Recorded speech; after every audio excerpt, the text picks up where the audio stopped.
we've only seen a very small sample size when it comes to Arch Manning at the college level. Obviously playing situationally there at Texas a year ago and getting the starts against, Louisiana Monroe as well as Mississippi State, which, again, aren't necessarily the best indication of how good somebody's going to be against stiff SEC competition. But again, there's a lot of hype around him. He was a 5-star, a lot of upside. People saying, hey, he could go on and be a first-round pick and all those kind of things. And, again, I've said this before. I'm not somebody that's buying in saying he's going to go out there and necessarily win the Heisman Trophy, but I do think Arch Manning can be a good college quarterback. And in my opinion, I feel like he can be good enough to potentially be that maybe third-best quarterback in the SEC behind Garrett Nussmeier and behind LaNorris Sellers. But there's nothing wrong with projecting forward and going off of what you think these guys are going to end up being, and that's how I look at things with LaNorris Sellers. I think at the end of the season, his results on the field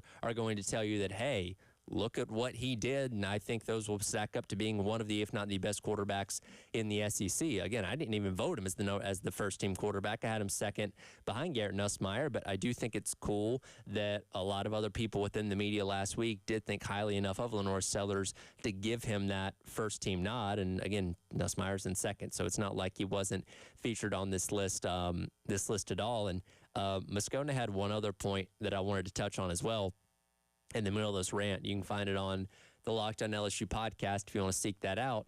He said, kick rocks with the stupid LaNorris Sellers conversation. For half of last season, LaNorris Sellers couldn't hit water if he fell out of a freaking boat. And, he's alluding to the shakiness that he had at the beginning of the season. Completion percentage was kind of all over the place. He had some turnover-worthy plays, those kind of things. But that did change when we got to the back half of the regular season. Some of the games that South Carolina won down the stretch, he completed 70% of his passes against Missouri and Vanderbilt. He completed 70 in the bowl game against, Illinois. Now, again, you had some games where it was a little bit lower, like against Texas A&M, but you saw him get better as the season went along. And if we're going to go into what Matt Moscona had to say about projecting based on what we've seen so far, wouldn't we have to go off of what he did in those last handful of games where South Carolina was playing as his best football is the most recent indication of what LaNorris Sellers is? That would make the most sense to me. But I guess Moscona is just trying to back up his own point there.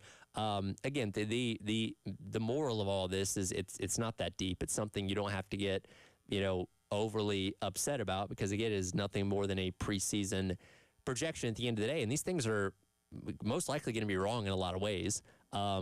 If you go back and check the final media poll at the end of every single season, if you go back and check the preseason SEC teams or Big Ten teams or whatever, and the preseason Heisman odds, the end results usually end up being very, very different, because there are guys that we're either not giving enough respect to right now, or guys that we just frankly don't know enough about as of right now that can go out there and really turn some heads and all those kind of things. I think when you're talking about the SEC and talking about the projections forward of quarterbacks that could be in that conversation as one of the best three when the conference season is over, you have to talk about Nussmeier.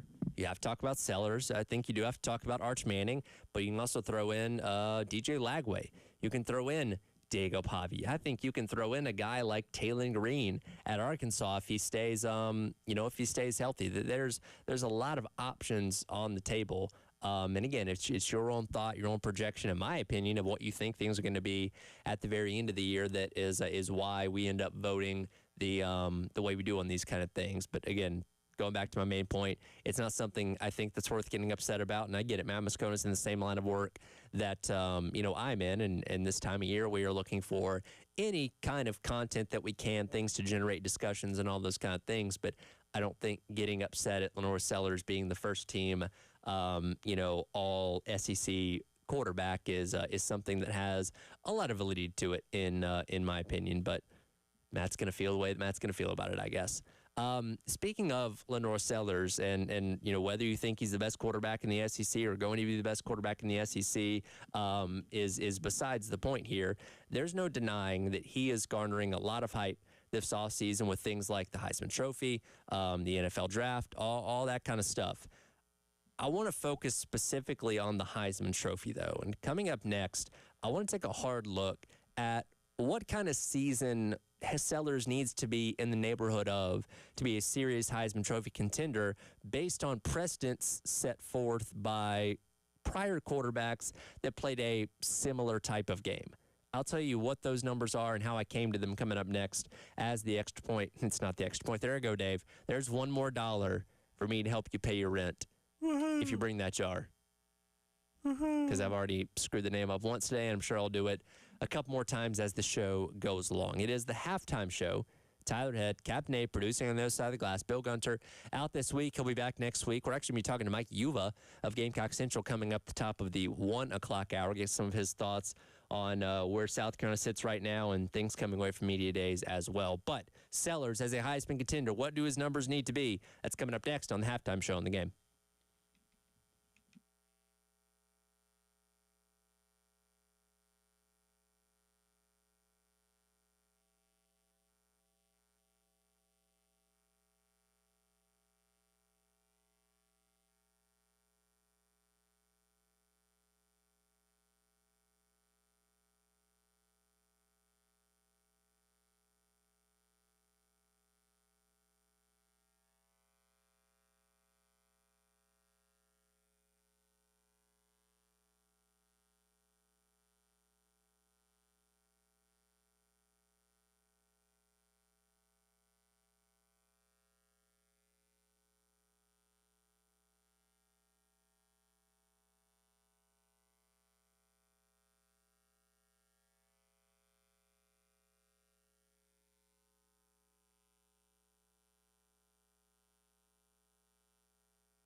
When I'm away from it, like I actually try to get away from it.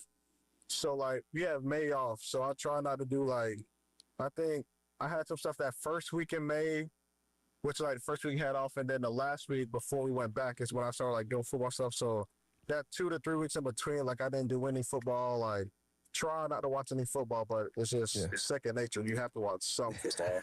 But Yes, sir. I didn't like throw or anything. Like we went to Miami and just spent some time up there on the beach and all that.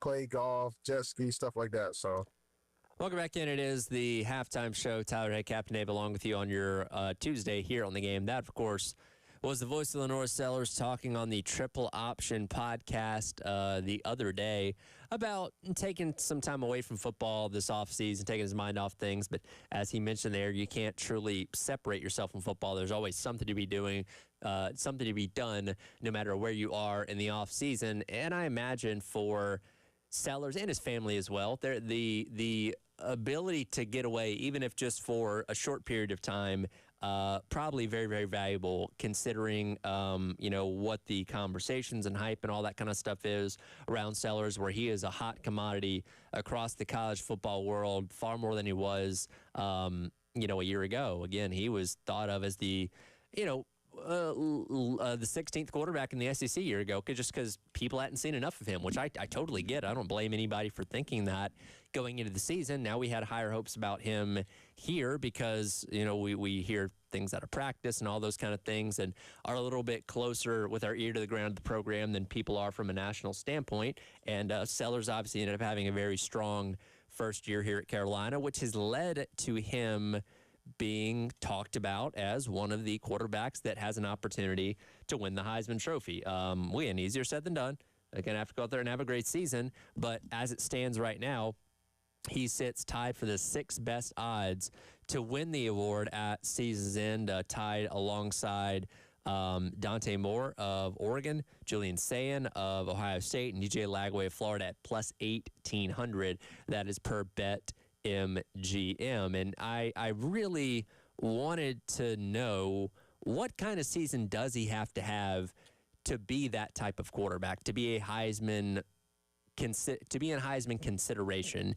And I felt like the best way was to go back and look at quarterbacks that are similar in skill set to LaNorris Sellers, mobile type of quarterbacks, running quarterbacks, whatever you want to call them, and what kind of seasons they had en route to winning the Heisman Trophy. So I've gone all the way back to 2010 because I wanted a decent enough sample size. And again, when you kind of go back into the earlier 2000s, things like game logs and all those kind of things aren't as prevalent for some of these guys. So I wanted to make sure I got the statistics as close to accurate as possible. So going back to 2010, there have been 9 quarterbacks that I would deem mobile that have won the Heisman Trophy. Those being Cam Newton, RG3, Johnny Manziel, Marcus Mariota, Lamar Jackson, Baker Mayfield, Kyler Murray, Caleb Williams, and Jaden Daniels. Now, some of those guys relied on their feet more than others. Obviously, Lamar Jackson was a monster on the ground, where Baker Mayfield ran when he needed to, but it wasn't as big a part of his game when he won the Heisman Trophy at Oklahoma. But still, you would deem him to be a mobile, dual threat type of quarterback. So when I went over the numbers, and there's some pretty darn gaudy numbers from this group of guys when it comes to their respective Heisman Trophy seasons. Baker Mayfield threw for 4,300 yards and 45 touchdowns in 2017, which was the most in those two respective categories out of this, this entire group. Lamar Jackson ran for 21 touchdowns as a quarterback when he won the Heisman back in 2016. You also had things on the other end. Cam Newton only threw for a little under 2,900 yards. Johnny Manziel only threw for 24 touchdowns in his Heisman season. Lamar Jackson also tossed 9 picks. So there's a lot of variance to these statistics. But when you look at the overall numbers of these guys, so, as you do when it comes to averages, you add all the numbers up and divide by the number of, inputs, basically the variables. In this case would be 9 different quarterbacks. That we're talking about on this list. And when you spit out the numbers, here is what the average Heisman season since 2010 has been for mobile quarterbacks. 3,747 yards, 36 passing touchdowns to 6 interceptions, 912 yards on the ground, and 13 touchdowns. And again, this is not an exact science, but it's more of a reference point of, okay, based on what all these guys did, what neighborhood do you need to be in, based off the numbers to be in consideration for the Heisman? So again, 3,700 yards, 36 touchdowns, only 6 picks, 900 yards on the ground, and 13 touchdowns. Those are very lofty numbers that are obviously hard to get to, which is why, the guys that are getting to these numbers on these averages or above them in some cases are winning the Heisman Trophy.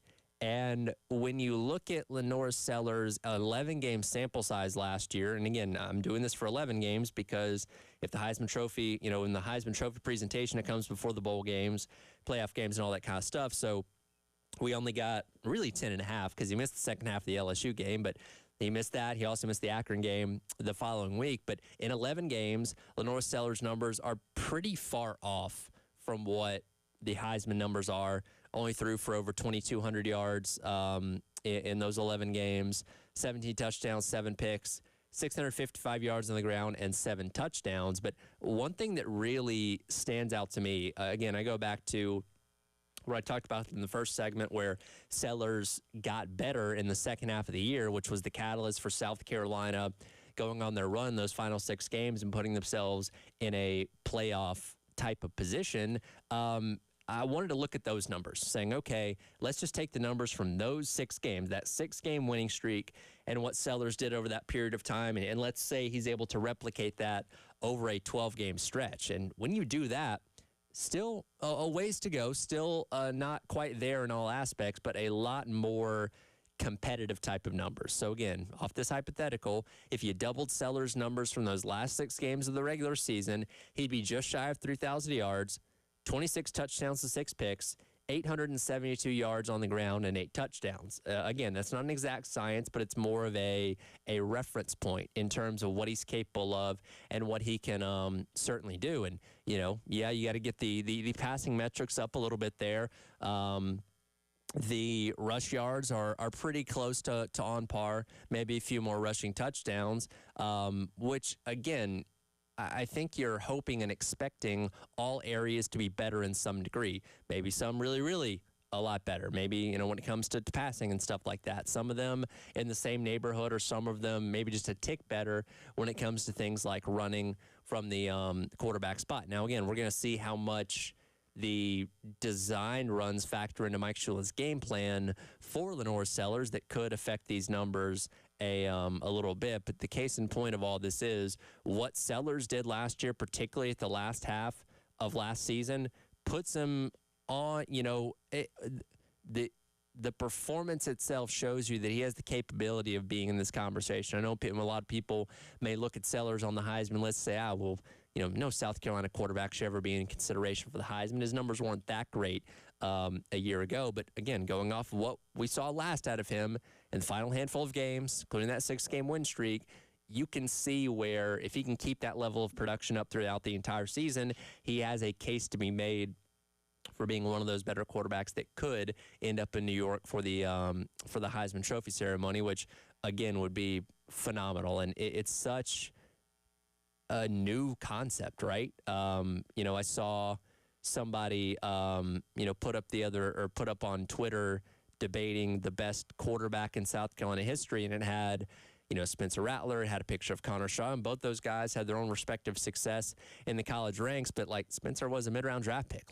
Quarterbacks have not been, at South Carolina at least, have not been thought of in that upper echelon of the conference, let alone the entire state of college football. But you have that in this instance with LaNorris Sellers, which is obviously really cool to see, and we certainly hope he lives up to that hype and can be the catalyst for South Carolina having the hopefully really good season backing up what they did a year ago once again. Speaking of the Heisman Trophy, up next I want to assess if we still think of this as a quarterback-only type of award, and if we should be giving more respect to guys that play the non-traditional Heisman Trophy positions. We'll dive into that coming up. It is the Halftime Show. It's our Ed and Captain Dave along with you on your Tuesday on the Game.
Welcome back in. It is the halftime show. Tyler Head and Captain Dave along with you here on your Tuesday on the game. Reminder coming up on Thursday over at the Nest at 1331 Gadsden Street down in the Vista. It's going to be the post-game show with Jay and Terry broadcasting live from 3 until 6. You can go by and hang out with those guys and obviously see some of the appliances and all that kind of stuff that the Nest has to offer. So, again, that's coming up Thursday from 3 until 6 with the post-game show.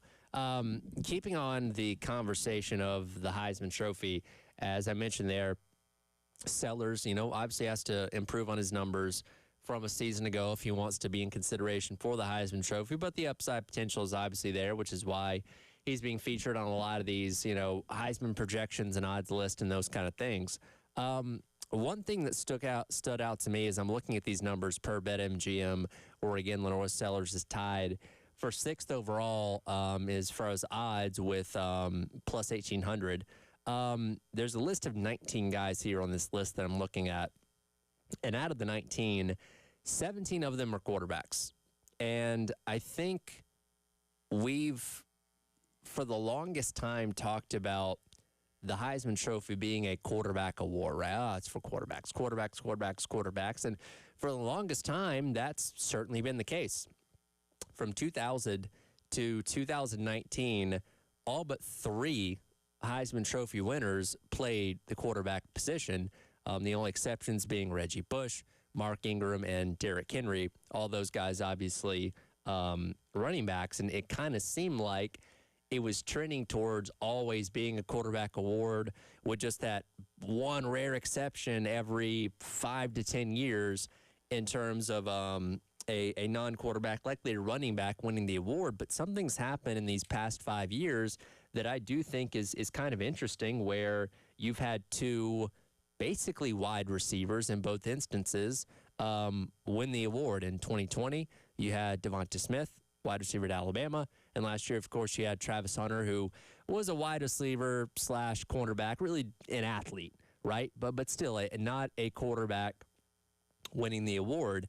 And I do kind of wonder if we're almost starting to see a shift. And I'm not saying that wide receivers are going to go out there and win the award every other year, but perhaps that's a position that's entering its own kind of renaissance when it comes to the award itself. Again, back in the 80s, it was all about, the big bruising running backs, and then it kind of shifted to quarterbacks as the 2000s, came and went along, and maybe we're entering into an era where wide receivers will be a little more represented when it comes to winning the award, being on the, stage in New York and all that kind of stuff, to where one of them winning the award isn't something that's going to be this wow, crazy type of surprise.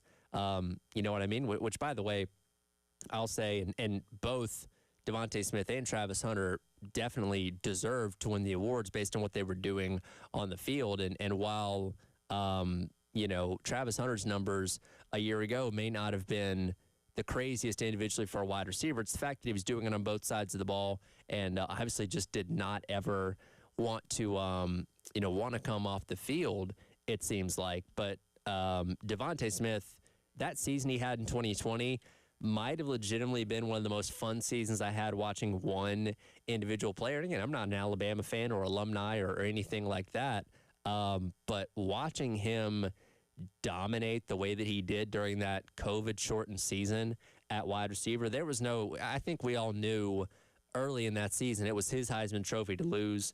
Went out there, phenomenal season, had 1,800 yards and 23 touchdowns in what many consider perhaps the best Alabama team of all time, that went on to win that national championship game, over Ohio State. So, he no doubt deserved it. And that's what you kind of have to do if you're playing a non-quarterback position when it comes to the Heisman Trophy, is you have to be so undeniable that they can't keep the award from you. Because if it's close, I feel like quarterbacks still end up getting the, benefit of the doubt at the end of the day. But, Devonta Smith in 2020, no doubt was head and shoulders the best player in college football that year, to where you couldn't help but obviously give the guy the award.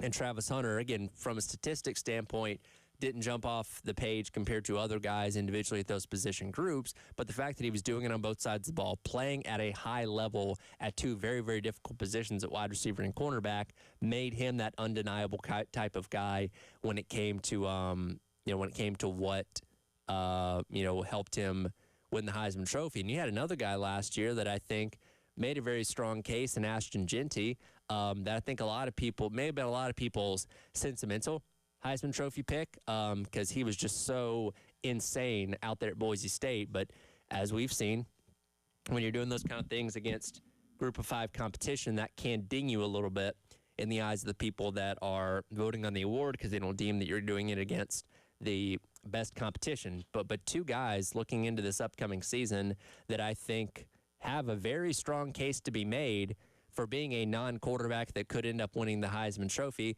They are, by the way, featured on this list of odds from BetMGM, are Jeremiah Smith and Ryan Williams. In fact, Jeremiah Smith has even better odds than LaNorris Sellers to win the Heisman Trophy, as his odds currently right now sitting fourth best overall at plus 1,400. He was right behind Kay Klubnik and right in front of Drew Aller. And a little bit further down the list, you have Ryan Williams at plus 3,500, but two guys that both took the college football world by storm in their respective freshman years. Again, it's crazy to think that both these guys will be playing college football for at least another 2 years, likely only another 2 years before they both go off to the NFL, as if they keep playing the way that they are, very high draft picks. But these two guys seem to me as the ones that could position themselves to be in that conversation of a non-quarterback Heisman candidate if they continue to play the way that they did in their, true freshman season. I mean, Jeremiah Smith, when you go back and look at particularly those games late in the year where they're making their way through the college football playoff, just completely went off against Tennessee. Same thing against Oregon. It seemed like the MO for Texas was to do everything they could to shut him down in that game, which they did a good job, limiting him to only one catch, and then he was able to break free a little bit more against Notre Dame in the national championship, including having a very long, touchdown in that game that helped Ohio State win the entire thing. But to do what he did as a true freshman with 1,300 yards and 15 touchdowns, if he can improve on those numbers, there's no reason why he can't be in that conversation for the Heisman Trophy. And Ryan Williams, a little bit of a different situation where I thought he came on the strongest at the beginning of the season. Remember, that first month or two of the year, by talking about Ryan Williams doing this, Ryan Williams doing that, went out there and had 100-plus yards against Western Kentucky in week number 1. As well as balling out against Georgia to 177 yards in that week 4 game that, he famously caught the pass that Jalen Milroe threw right after Georgia had tied the game back up. And then he was able to throw the ball up to Williams, who went up and got it and took it to the house for a long touchdown there.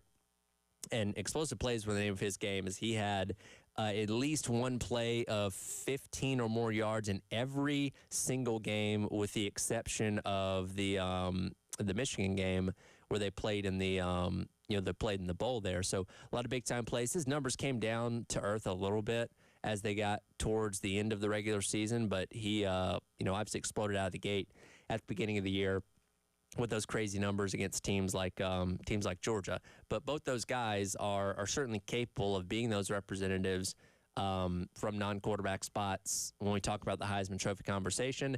What the biggest question marks with them could certainly be revolve around their quarterback spot when it comes to Ty Simpson taking over at Alabama, that we don't know a whole lot about despite him being on that team for the past handful of years, as well as Julian Sayin, who seems like he's going to be the quarterback at Ohio State. We don't know 100% for sure, but that seems to be the indication as of right now that I believe Ryan Day will be speaking at some point this week at SC Media, at Big Ten Media Days. Will maybe give us a little bit more of an update on that. But that's what we know about those positions as of right now. And again, maybe not having the top of the line quarterback play could ding those guys' numbers a little bit.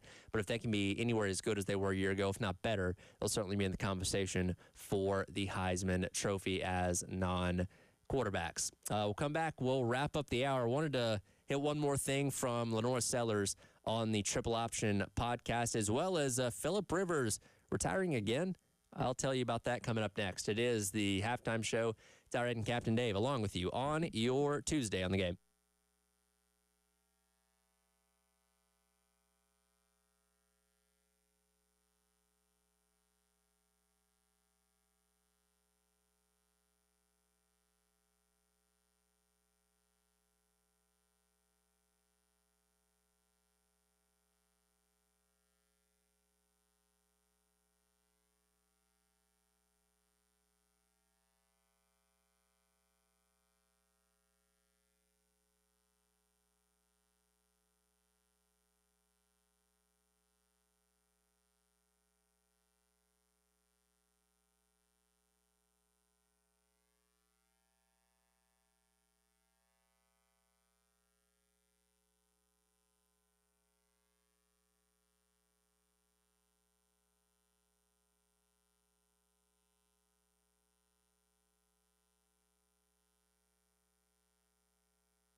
I'm Philip Rivers, quarterback, and I'm retiring a Charger.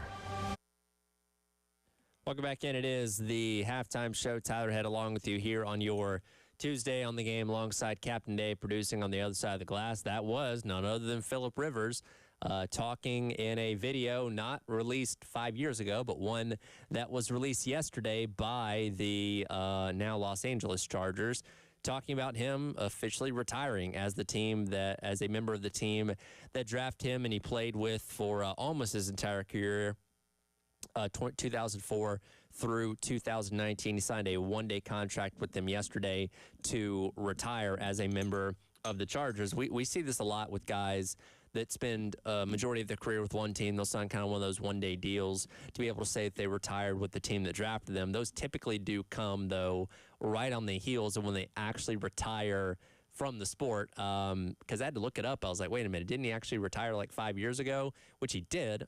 His original retirement came back in January of 2021. I'm not sure why Dean Spanos and people over there at the Chargers had to wait so long to do this one-day deal with him. But regardless, he is now re-retired again, I suppose, as, again, his last season was with the Colts back in 2020. But I don't think this is going to reset his clock for consideration for the Pro Football Hall of Fame. It shouldn't.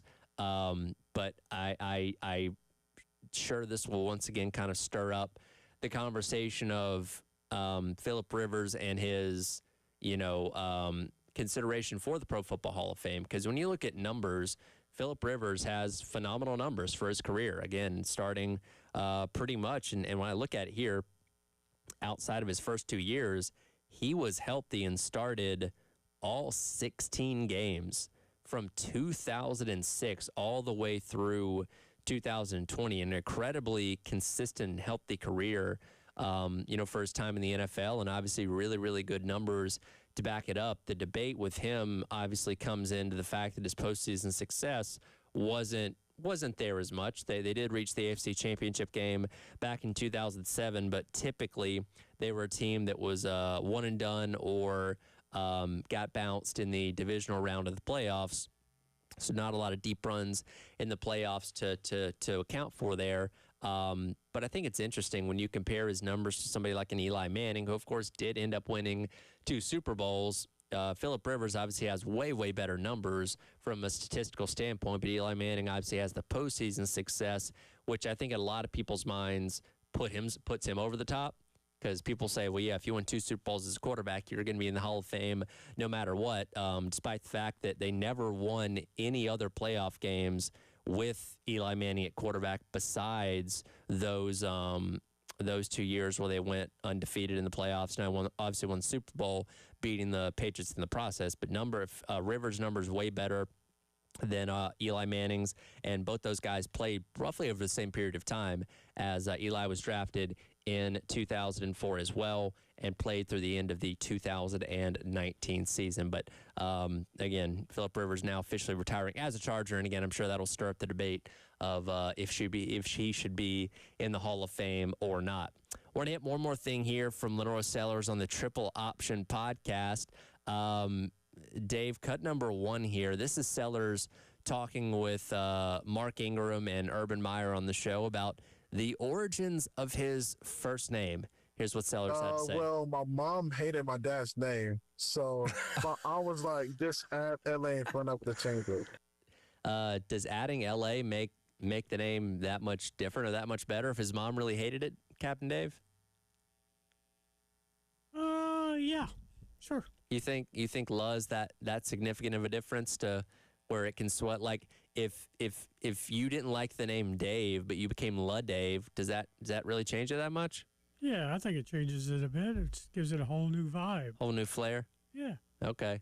Yeah, I didn't think that it was because his mom hated the name. I thought they really liked the name and wanted to give it his own unique twist on it, so you had the La in front of it. But okay, that's interesting at least. I do think we still have to settle on a nickname. He talked last week at Media Days, with the little SEC Network crew and one of their little video clips about, the names that he's heard, La Heisman, La Magic, those kind of things. We haven't settled on a name to actually call him yet, playing off the La on the front of it. I said last week, it's something that you have to let happen organically. I feel like it's something that like a commentator has to say that sticks with people because it's like giving yourself a nickname. You can't just come up with one out of thin air, right? Yeah, it's gotta be, you know, just form for a reason somehow.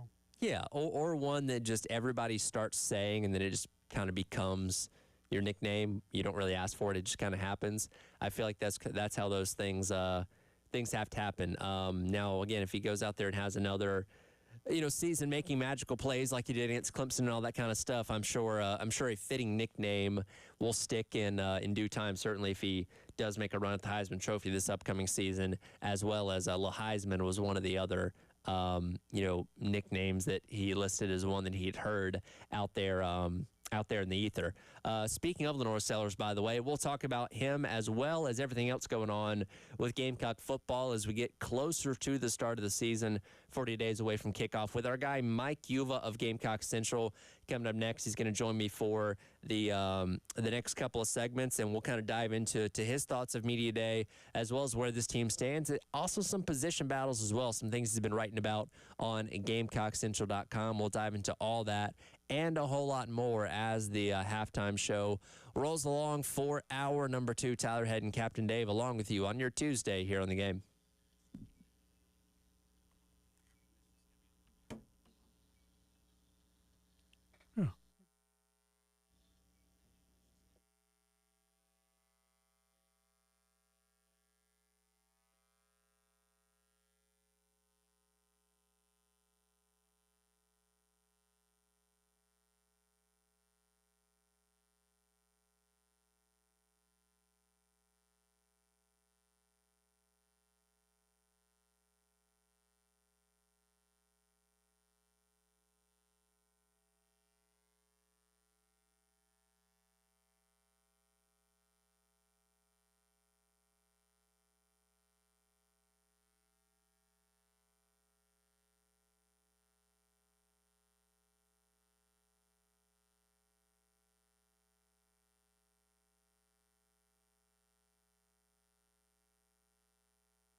Welcome back in. It is the halftime show. Tyler Head along with you, Captain Dave, producing on the other side of the glass on your Tuesdays. We enter into the 1 o'clock hour. Talking more Gamecock football. We head out to the AAA Heating and Air phone lines, 803-404-6100, and welcome in our guy, Mike Uva. Mike, how the heck are you? I'm doing all right. Been better. Just stuck in traffic. So if you really want to know how I feel, Where obviously you're up there in the Northeast. Where exactly are you in traffic right now? close to Foxborough, actually, heading towards Boston. Going to be celebrating my grandmother's 91st birthday. So Oh wow! shout out to Big Shirley. There you go. So we'll be heading up there. The weather's nice though. I know it's been very hot back in the Midlands, so not as humid, I'm sure, down there. I mean, up here compared to down there right now. I'll say, what's the temperature up there today? I want to say it's 78. You know, but 78 feels warmer. I don't know what it is. Like, it feels warmer up here than it does when it's 78 down there. Well, I'm looking over at Gervais Street right now, where it's currently about 95 degrees, and the humidity is going to make it feel like 100. So that's what you're missing out on down here, buddy. Geesh. And I can only imagine with fall camp starting up in a couple weeks, and that's why they obviously practice early. But those players, if they're not from the area, I know Dante Reno's no longer with the team. He's up at Yale, but I remember him saying last year, just like, it's a different type of weather when you're not used to it when you're practicing in it. So get ready for the guys that aren't used to practicing in Columbia heat, because you're going to learn quickly for sure. Oh, yeah, I'm sure we're going to hear plenty of complaints about that coming away from the first couple days of camp. A lot to dive into here as you're joining me for these next couple minutes. And we were out last week at SEC Media Days. We heard from Beamer, we heard from the players, had DQ Smith and LaNorris Sellers on with us during the show as well. And you put on your list of your takeaways from Media Days. What out of everything stands out the most to you from what you heard or what you read from last week in Atlanta? Yeah, I remember saying this, and it feels like, I don't know what it is, Tyler. I don't know if it's the fact that, coaches and players, they're just more tech savvy now, and they understand not to put out the bulletin board material as much, or maybe the SIDs are doing even a better job, right? Just don't make negative headlines, right? You don't want to do that. But to me, more than anything, was just Beamer's demeanor. And I know that I put this out in the story, and I said that, look, we know Beamer is very good with the media. There's no question about it.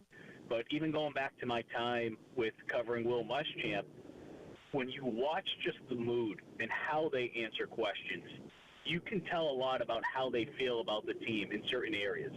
And what I said was about Beamer, the feeling that I got from watching him is that there's a confidence to him that he feels good about this year's team. And maybe there's some things, certainly, right? Like, there's going to be question marks at areas, right? We can talk about the defensive tackle room. We can talk about the linebacker room. We can talk about the running back, whatever the case may be. And that's not to say that he's just feeling great about everything, but there's just that confidence. And sometimes, whether it be Beamer, whether it be Muschamp, during my two coaches that I've only covered during my time covering the Gamecocks, it feels like you can tell little things with how they react to questions, and it gives you a sense of how they truly feel about the team heading into the year. Again, talking to Mike Uva of Gamecock Central here on the halftime show. And, one question that I was surprised with the answer of that we knew was going to be asked was about the Russell Faison situation. And as we heard from Beamer going through the month of May at the various welcome home events, there was an aggravation and there was a frustration when it came to the Faison situation. And again, now that we're in the month of July and still haven't gotten a ruling on it, despite the fact we keep hearing, hey, it's coming soon, I was quite surprised to hear Beamer's relaxed and confident tone when talking about this ruling, where once again he kind of reiterated, hey, we're expecting to hear something soon, though we've now gone 8 days since then and still don't know yet. It's just frustrating more than anything else, right? It's not even the fact of what ultimately happens in terms of him being ruled eligible or ineligible in my eyes at this point. It's more about the fact of how much is this dragged out. So, again, to your point, maybe, and if anyone would know, it would be Beamer, has a better sense of what's going on. Maybe he does, maybe he doesn't. Or him taking on this approach where it's like, you know what, it's out of our hands. We've done every single thing that we can. And when he goes in front of the camera, kind of like we've seen with coaches in school, including Beamer, when he's talking through to the media, he's talking to his players, right? He's talking to the fan base. So was his way of basically just trying to control the situation, saying, hey, let's take a deep breath, right? Because God bless Faison and everything that he's had to go through with this. Again, whether he's eligible or ineligible, I don't even think that's the point of this at this juncture. I think it's just the fact of how long this is dragged out, because you have a young man who, you know, look, if things don't work out for whatever reason and he's not deemed eligible, he's talked about the fact of, okay, maybe I'll test the waters with the NFL. Well, guess what? Training camp's starting this week. So now you're putting the young man behind the 8 ball there. So that's why it's just, I can only imagine the frustration that's gone through his mind and just the mental gymnastics he's had to go through to be able to keep some type of sanity. But it's just the fact of how long it's dragged out. Well, and that's, you know, the thing here. It's not necessarily of, okay, well, obviously we obviously want to hear him get granted eligibility, because that would be great, but just to know something, because even if you're not going to allow him to be eligible, then okay, now you start working on plan B. Okay, now you start looking at Oscar Attaway as your primary running back. Now you start talking about, okay, how are we going to divvy up the carries with Jawarn Howell and, you know, and Isaiah Gustave coming over from Colorado, Matthew Fuller. You start working on that second option, because this kind of will they, won't they type of thing, especially as you get into camp and have to start divvying up the first team reps, is where things get really, really messy, because you'd still like to prepare for Rasul Faison to be your primary back, but if you are worried that he's not going to be, or not going to have a ruling by the time August 31st rolls around, you want to make sure those other guys get ample opportunities to work with the ones as well. And that's the trickle-down effect, and I'm glad you brought that up. I mean, I've been adamant throughout the offseason that whether Faison was deemed eligible, and let's, you know, just throw out a hypothetical or the scenario if he was ruled eligible, say, a month or two ago, I've still been a big believer that Oscar Attaway will be the starter heading into week 1. Having said that, if we go into fall camp in the next couple weeks and we're still sitting at the same point that we're at right now, yes, you want to be able to get Faison up to speed just in case they do rule him eligible by August 31st against Virginia Tech. But at the same time, too, if 1 week goes by in fall camp and that second week goes by, those reps that he's getting in practice, if there's no change, you're going to continue to take away reps from him. And it's not because, you know, to be a jerk, but you have to prepare yourself and the rest of the team, the other guys behind Attaway, to be prepared in case he's not ruled eligible or there's no decision by that time period. So it's not only going to impact him, it's going to impact the team, and it's going to impact the players around him. But, you know, certainly these are some of the scenarios that as a coach you prepare for, and I'm sure this is something that he's discussed already, not just Beamer, but I'm sure Markwell Blackwell as well, and Mike Shula. These are conversations that they've probably already had with Faison and some of the other running backs in that room. Again, talking to Mike Uvo, Gamecock Central on the AAA Heating and Air phone lines. Let's turn our attention now to LaNorris Sellers, and what a night and day difference from a year ago where, you know, he was thought of as being at the very bottom of the SEC in terms of quarterbacks, which, hey, I get it. That hadn't seen a whole lot of him outside of this bubble in Columbia, and people weren't quite aware of the hype that he had coming out of high school, to now being thought of as the, you know, first team All-SEC preseason quarterback, which upset some people. I did talk about Matt Moscona of Lockdown LSU going on a rant yesterday that, you know, he didn't deserve to be in that spot over Garrett Nussmeier. But regardless, you know, he is being looked at as one of the best in the respective position in the conference and in the greater landscape of college football. And, you know, that's a lot of expectations to bear. And one thing that I've noticed with Sellers over these past couple months, media days and, you know, doing interviews and all those kind of things, he does seem to be kind of opening up a little bit more, and hopefully that translates to the way that he plays on the field as well this year. Yeah, and one thing that we don't get to see, but you talk with his teammates, you're seeing it in practice. I mean, it goes back to last year, just becoming more of a vocal leader throughout the season, but being able to be that leader that they need. And, you know, look, leaders are all different, right? No two leaders are ever going to be the same. I mean, you have some guys that are going to lead by example. You're going to have some guys that are the more rah guys. But to be the quarterback, you need to be able to pick your spots.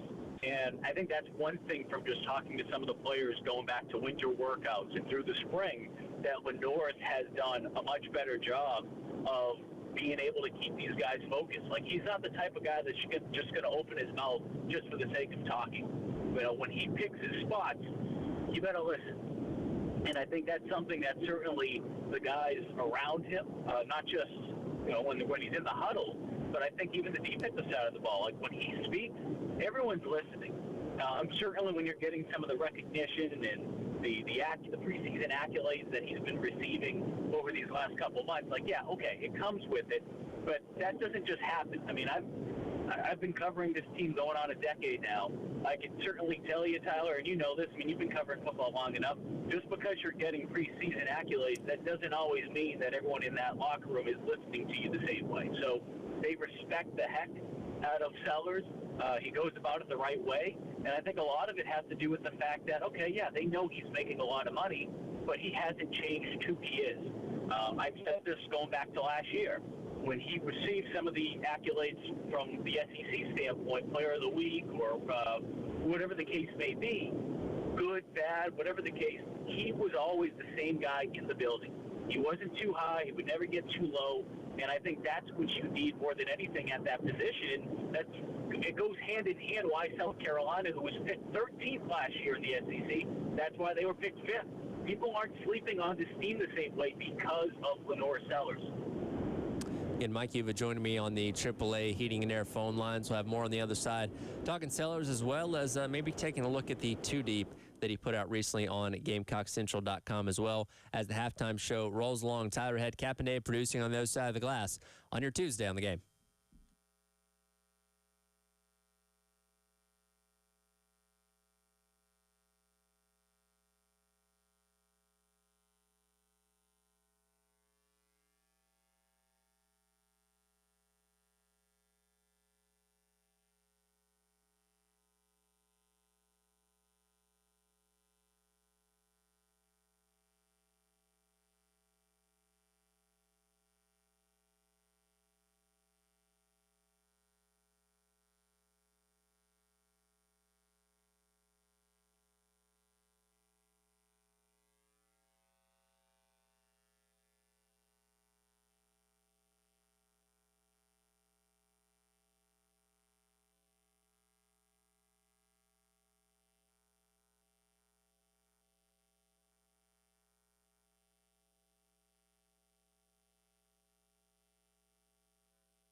Welcome back in. It is the halftime show. Tyler Head, Captain Dave, along with you on your Tuesday here on The Game.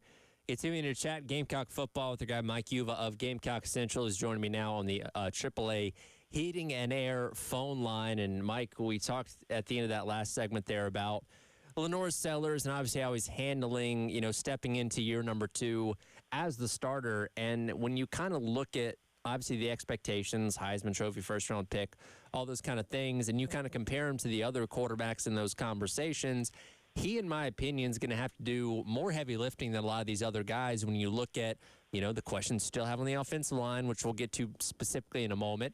Obviously, you don't know what the running back situation is going to be. You have a mix of receivers that are good, but nobody that's stepped up and determined themselves to be elite quite yet. So Sellers is really going to be the catalyst to how successful this team's going to be, especially early in the season as we figure out these other parts of the offense specifically. No question, and that will be one thing when we sit back and a year from now, if LaNorris is looking to move on, and obviously at this time he'd be getting ready for training camp. But the point is, if he's getting ready to, okay, you know what, I'm going to declare for the NFL. The reason why he would be in that mix to be a first-round draft pick, a couple reasons, but one is he's able to elevate the talent around him, right? If he's able to do that, and that's not saying that they don't have NFL talent around him right now. I mean, I think a lot of us would agree that Josiah Thompson will one day be an NFL left tackle. There's some guys on that offensive side of the ball that heading into this year, you might look at and be like, all right, they might have some opportunities to play at the next level, but he certainly is the guy that has to be the one that raises the abilities from the guys around him. And I think if he's able to do that more than anything, that will be one of the big check marks that NFL teams will be drooling over him about. When we look at the other guys around him on offense, you heard about this recently on Gamecock Central in your 3 position battles to watch. Your number 2 was the interior of the offensive line, which, again, you're replacing the entire middle of it with Rashawn Lee, Kamar Bell, and Torrey Simpkins all moving on. And, based on what you're kind of writing here, it doesn't seem like it's cut and dry in terms of who's going to be replacing them. I know Boaz Stanley's obviously leading the way at center, but still some debate when you kind of look at those 2 guard spots around him on the inside of that offensive line. And it's just the fact that they've added so much from the transfer portal, right? That you have guys that are coming here, whether they came right before the start of spring ball or, even picking up an additional interior offensive lineman after spring football, that the competition, you have guys that they only have a year left, some of them, right? So, again, I feel as if you had asked me today, I feel Boaz will be the starting center.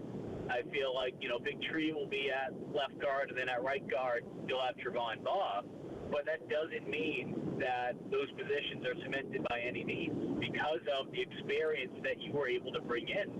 And that's not a bad thing by any means.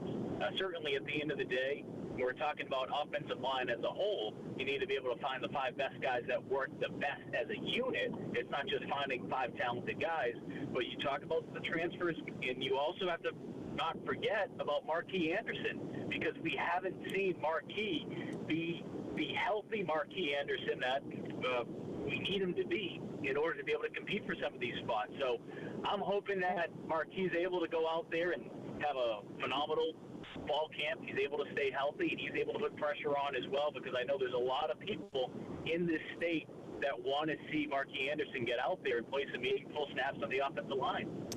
And I think, when we talk about the offensive line, that continuity and having the same 5 working together game after game after game is important. Again, 2 seasons ago, we didn't get that until the 9th or 10th game of the year, which contributed to a lot of the struggles that you had on the offensive line. But given the issues you've had the past couple of years, I do kind of wonder, okay, what is that balance between saying, all right, maybe you're having some trouble, some certain guys early on in the season that you hope can get better with more time and more snaps together, or with how much depth that you do have, are you willing to plug and play different guys in while you try and figure that out early on in the season? That's kind of the balance that you have to find to figure out which way you want to go with that if things aren't strong right out of the gate, right? And I'll give a lot of credit to Lonnie Teasley. I think back to a conversation that we had over a year ago, and this was obviously coming off of when South Carolina, they were playing more than nearly a dozen offensive linemen because of some of the injuries that took place 2 seasons ago. So he learned a lot about that year. Cross-training is something that we've heard a lot going back to even last season. And Teasley did a phenomenal job of being able to have guys prepared better if, God forbid, they were in a similar situation. Now, unfortunately, they did not get to what we saw from 2 years ago, but those guys were better prepared for that. So being able to cross-train, you look at some of the situations that South Carolina has if, God forbid, someone goes down. But I also think, too, Tyler, is when you look at the job that Teasley, Sam Survey, Mike Shula, what they've done from an offensive lineman recruiting standpoint, whether it be from the high school ranks, whether it be from the transfer portal, I would argue, and I said this to Jay Phillips a couple weeks ago, I would argue this might be the deepest offensive line room that South Carolina has had in a long time. And I get it. I'm sure there's some people listening to me. They're rolling their eyes and they're saying, I want to see it on the field. I get that. I absolutely get that. But because of that talent that is in that room, at some point they have to be able to break through and be able to perform consistently the way that they need to. I think they did some good things last year. But I also think going back to last year and, of course, this year, and I've said this before as well, LaNorris Sellers can act like makeup. He can cover up some of the blemishes if there are some blemishes on the offensive line. I mean, go back to last year. There were some times that if you don't have the same type of mobile quarterback back there, there probably would have been a couple more sacks. Well, Sellers was able to clean some of that stuff up because of his skill set, and I think that will be something we'll see this year as well again. Again, talking to Mike Uva for a couple more minutes here from Gamecock Central on the AAA Heating and Air phone lines. You know, last week was my first time out at Media Days, and talking to people from all over the SEC and all over the country that cover college football, I kept getting asked multiple times about Nick Harbor. And again, I think the video game, once again, putting him as one of the fastest, most skilled guys on there continues to add to the hype. And when we look at the end of last year, kind of right in line with Sellers, you know, coming into form in those last 6 games or so, we saw the same thing with Harbor. We became a more reliable target, became a more consistent receiver, and as we know, wide receiver spot number 1 is wide open for the taking if Harbor wants to take that big step forward in what maybe, if the year's good enough, could be his last year here at South Carolina. And we've discussed a lot this offseason, the fact that he decided not to run track and just focus on football. I give him a lot of credit for that. But I think what gets overlooked, and maybe gets taken for granted, is just how coachable he is. He's a guy that's not stubborn. He's a guy that's not feeling bad for himself, saying, okay, why am I not out there, right? In this era, you can go across the country and you can find many players like that who would probably say, oh, you know what, it's the coach's fault that I'm not out there. Oh, I'm not, getting the amount of targets because of X, Y, Z. He's not doing that. He's doing the complete opposite. That's why he didn't run track. And he's working with a wide receiver coach who, and I know we've mentioned this before, my colleagues have mentioned this before, who was teammates with Calvin Johnson. And that's a comparable player that I feel like a lot of people want to mention when they're talking about Nick Harbor because of the size, because of the speed. So if anyone knows how to develop a wide receiver like that, it's going to be Mike Murray. And I think he's done a phenomenal job with him. And look, maybe when he came to South Carolina, there were some unrealistic expectations that some fans had for a guy who was transitioning over to a position that he had never played before because he was a tight end and a defensive end in high school. But I think with his skill set and because he's so coachable, he can be able to be a number 2 wide receiver. He doesn't have to be the top guy in the room. If he is, that's awesome.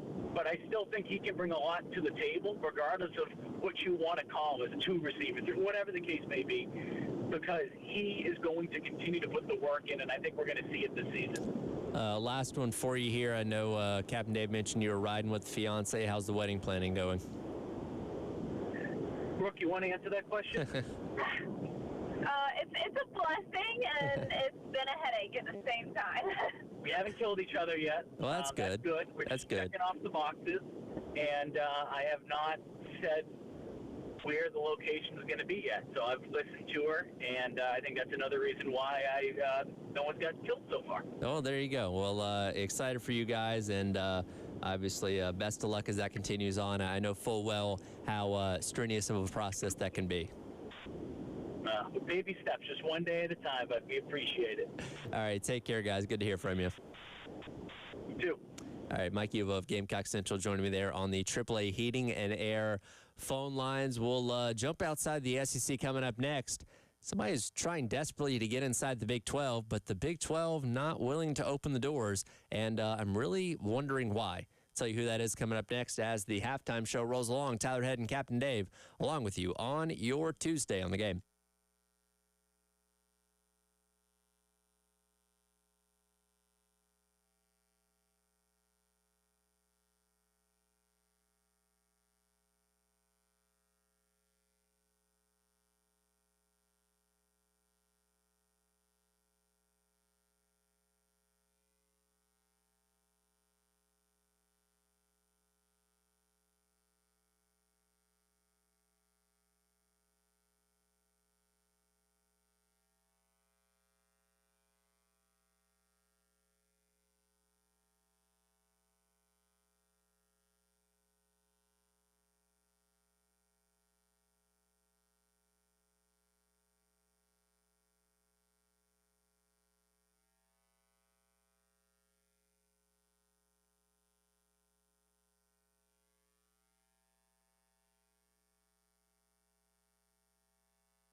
Welcome back in. It is the halftime show. Tyler Head and Captain Dave along with you here on your Tuesday on the game. Appreciate our guy Mike Uva and his fiance Brooke for joining us there in that last segment as, again, we get closer to the start of football season. Only 40 days away, and in case you thought the drama of conference realignment is over, not quite. Though this is not a conference adding a team, this is a conference denying a team that is a little questionable to me, if I'm being quite honest. If you've not read the story yet, Ross Dellinger of Yahoo Sports has a really good write-up about the University of Memphis and the Tigers' attempt to get into the Big 12 that at this time is being denied by the Big 12 Conference. So the details of this are pretty interesting. And by the way, Memphis is a university that's been trying pretty hard to get into other conferences. Believe they tried to get in the ACC.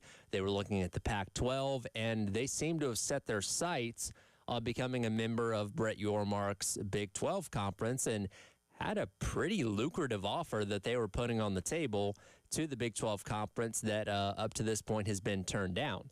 Their offer includes not receiving any television revenue for the final 5 years. By the way, this would go into effect in 2026 if they were to join the conference then.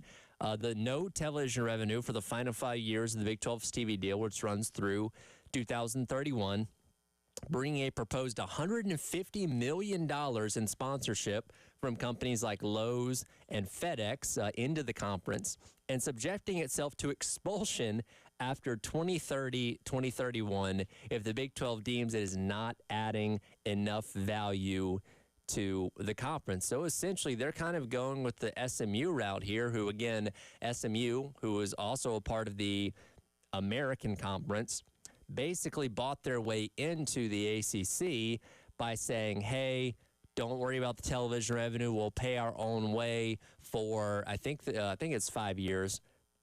And then they'll slowly start to gain television revenue as time goes along.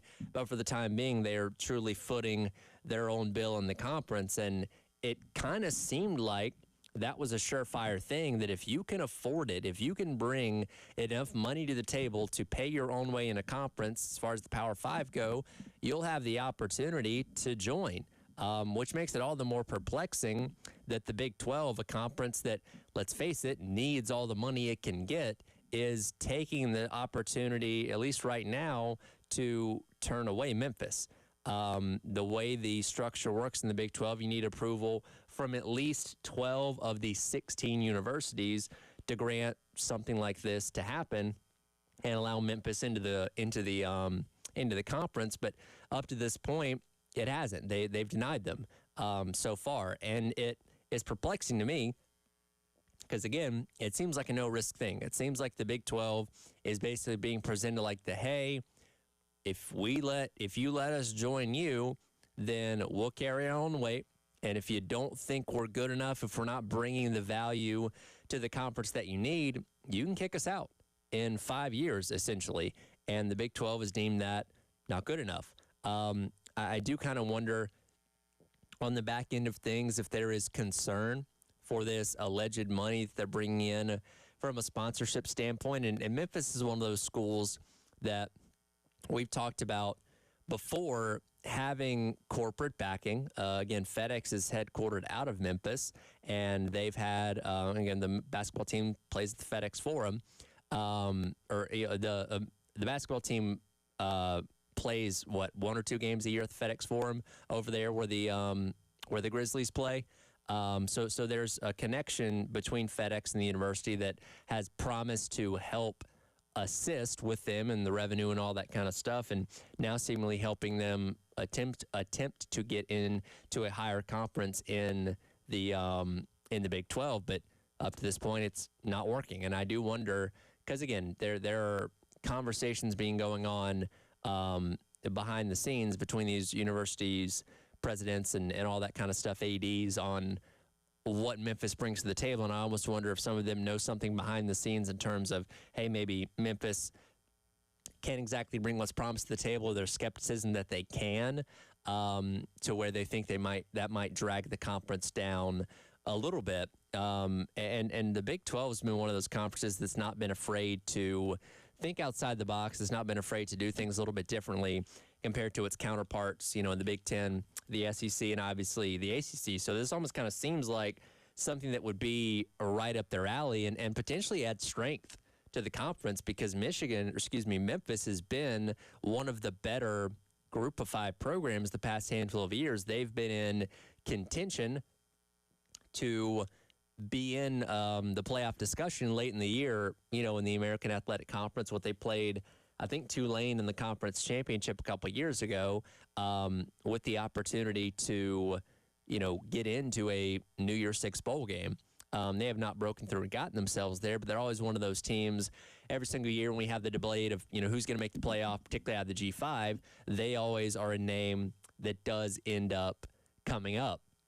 And I can understand why they'd want to break themselves out of a conference like the American. For one, the TV revenue as of right now is not nearly comparable to, even a conference like the Big 12, which is on the lower end of the Power Fives, but still is more than you're getting at the American. And obviously, if Memphis were to join the conference, they'd be paying their own way for the first 5 years, with the anticipation that when that second TV contract comes in, assuming the Big 12 doesn't choose to kick them out if they don't think they're bringing enough value, they'll be able to then benefit off of that new TV deal and all of that going forward. But again, right now, it just seems like that's not going to happen. Again, it seemed like SMU set the precedent that as long as you could afford it, you'd be able to buy your way into just about any conference that you wanted to. But I guess with the apprehension to Memphis right now, that is proving to not be the case. I do think it's really funny as all this news came out yesterday with the denial or the denial at this point in time, that the Memphis Tigers Twitter account, which tweets for all of its athletics, then proceeded to tweet out, "Proud member of the American Conference," later on in the day. And for those that don't know, the former American Athletic Conference did rebrand itself to a degree yesterday, where they dropped athletic from the name and simply became the American. And all of its member institutions, at least most of the member institutions, as I'm scrolling through their Twitter account here, all tweeted out this same graphic, which says "Built to Rise" and has the American logo as well as the respective school logo next to it on this wallpaper type of graphic. So Memphis just falling in line with what their current conference is asking them to do. In hindsight, is really funny, because again, they are the team that was trying to get themselves out of the conference, seemingly. As again, you can only be so successful in terms of A, the money, and B, what you can potentially do from a success standpoint, at least in football, by being in a G5 conference, because you don't have an automatic berth into the college football playoff or anything like that. Whereas Memphis, a team that has been towards the top of the American these past couple of years, right there with Tulane, if they were to join the Big 12 and be in the mix to win what is a wide open conference more often than not these past handful of years, they would have the opportunity to automatically get themselves in the college football playoff, which brings more money and all those kind of things. So I see what they were trying to accomplish, but for whatever reason, the Big 12 not quite sold on them at this point in time, and we'll see if that opinion does change, because seemingly they have the money to do it. And we'll see if they are, granted that ability. But it's very clear that they don't want to be a part of the American any longer than they have to, and despite what the Twitter account obviously says there. On the note of the American rebranding itself from the AAC to just the AC, I did wonder, if we're going to rebrand conferences, why not do it to all of them? So I've come up with some maybe more honest names for the respective conferences of college football than what they currently have as of right now. I'll dive into that coming up next as we wrap up hour number 2. It is the Halftime Show. Tyler Head and Captain Dave along with you on your Tuesday on the Game.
Welcome back in. It is the halftime show. Tyler Head and Captain Dave, along with you here on your Tuesday on the game.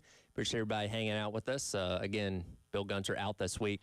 He'll be back at the beginning of next week, and by that point in time, man, it really feel like we're on the fast track, right? We'll have, I believe, birdies with Beamer sometime early next week, and then South Carolina gets camp rolling coming up next Thursday on July the 31st, and then boom, we are just right at 1 month away until the season begins. So excited for all that, and for Bill Gunter to get back in here coming up at the beginning of next week. But I talked about it a moment ago that Memphis, in their attempt to join the Big 12, denied at this point in time, despite the fact that they are seemingly bringing a lot of money to the table when it comes to advertising revenue to the conference, giving them the caveat of, hey, if you don't think we're adding enough value in 5 years, you can kick us out. It seems like a no risk, but for whatever reason, they are deciding to keep them away at this point in time, which means that Memphis,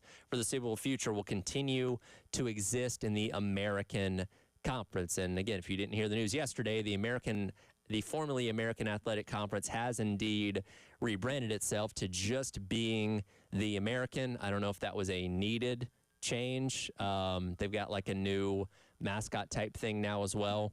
I'm not sure if anybody asked for this, but regardless, it's what's happening. That is what the American's going to be known as now. Instead of the AAC, it'll be the AC.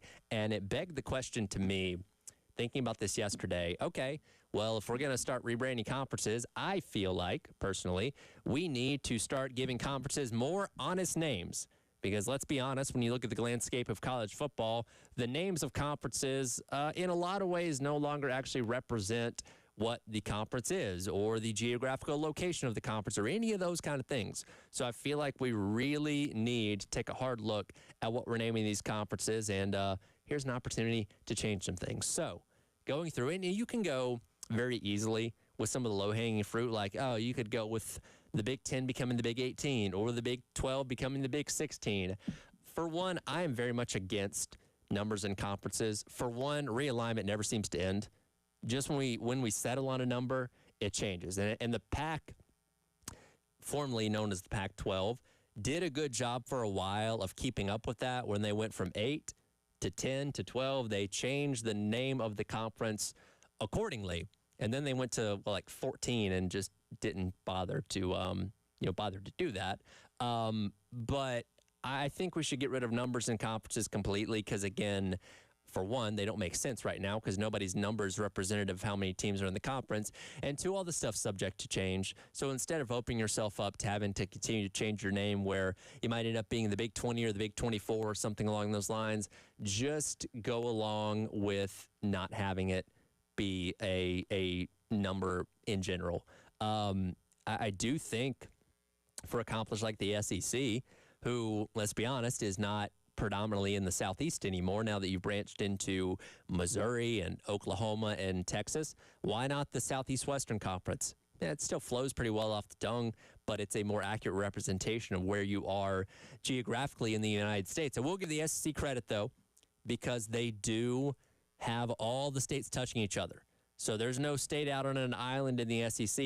As far away as Missouri may seem, you do still have a connection to other states, so the conference itself is one formed unit that the other conferences obviously can't say that with.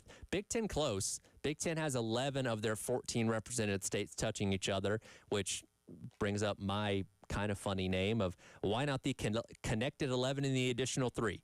So you have basically from New Jersey all the way to Nebraska where all those states touch each other together in this cluster, and then you have the additional 3 of Washington State, Oregon State, and California State out there on the West Coast, taking the remnants of what's left of the artist formerly known as the Pac-12. So you have the almost connected conference. How about the Big 12? Again, that doesn't have 12 teams right now.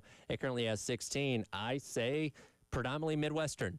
You're a conference that's predominantly in the Midwest, and that's kind of what the roots of the Big 12 were built on, that Southwestern to Midwestern. But, now you have teams in like Cincinnati, West Virginia's been there for a while, Central Florida. So not completely west to Midwestern, but I'd say predominantly Midwestern to Western, which I feel like would be a pretty accurate name for that conference. Now we got to figure out the ACC, right? The ACC is one of the more perplexing conferences because you have a name that quite literally tells you geographically where these teams should be located. And you can make the argument that, yeah, they started varying away from that when they welcomed in Louisville and Notre Dame and all that kind of stuff because those schools aren't anywhere near the Atlantic coastline, but still they were close enough where I think we accepted it, in Syracuse as well, accepted and said, okay, that's not that big of a deal.